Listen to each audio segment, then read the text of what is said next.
Now to the Mideast crisis, where the latest ceasefire is still holding tonight as outlines for a solution to the conflict are emerging in Cairo. The Israelis and Palestinians each have a delegation in place there for talks aimed at a long-term truce. Both sides stopped their attacks this morning when a three-day ceasefire took effect.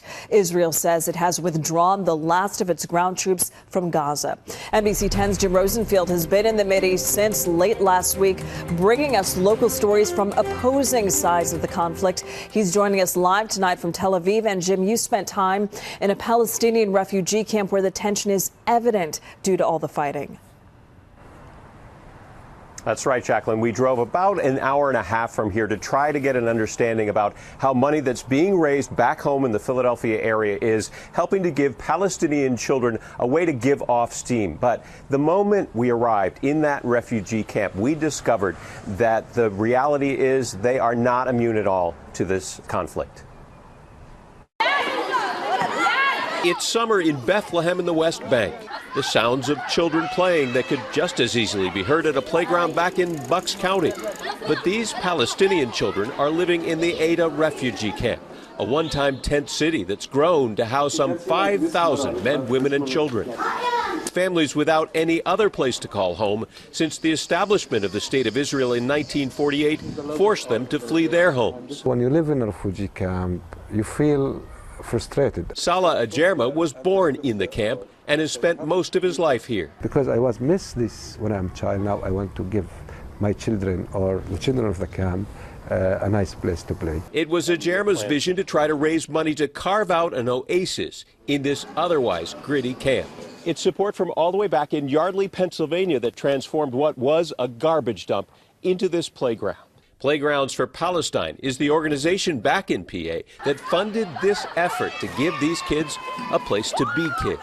To play for children, this is the most important thing. But while we were visiting, play was suddenly cut short. Ajarma concerned the Israeli army, which watches over the camp from several towers on the perimeter, might repeat what he says happened here just yesterday. They throw a lot of tear gas. Ajarma showed us these images of the military using tear gas that seems to land right in the middle of the playground and spraying a foul-smelling liquid the military told me is a harmless biological component. So it's not harmful to them? No. Just smells bad? Yes, it's just a stench that sticks to you for a couple of days. An Israeli military spokesman admitting to us they use tear gas if the refugees seem close to rioting. Do you get the sense that there's more tension here in the refugee camp this summer than last time you were here? Absolutely. The situation in Gaza has really cast kind of a sad shadow over the summer. This American who volunteers at the camp didn't want to be shown on camera for fear of Israeli reprisals, but he shed light on the dynamic he's seen this summer. Yeah, the kids feel like it's their responsibility to do something, to resist. They throw rocks at trucks or at tanks or at the military bases, and that's really the only thing they can do as kids, to just kind of express some of their frustration. Frustration on both sides. We've been hearing a lot of that here in the past few days, with some hope this morning as this ceasefire holds, as you mentioned, Jacqueline. But I have to say, when we saw those kids hit the playground during those safe moments, they really do seem to forget their cares, at least as they're out there playing. Jacqueline, that's the latest live from Tel Aviv. Back to you. Even temporarily, if they can forget. Jim, you did mention methods used by the military to disperse crowds in those camps, including that spray we saw. Did you witness anything firsthand while you were there?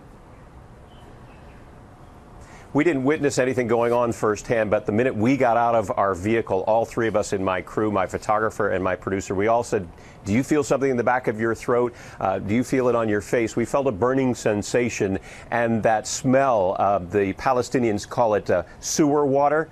That gives you an idea of what it smells like. It was putrid.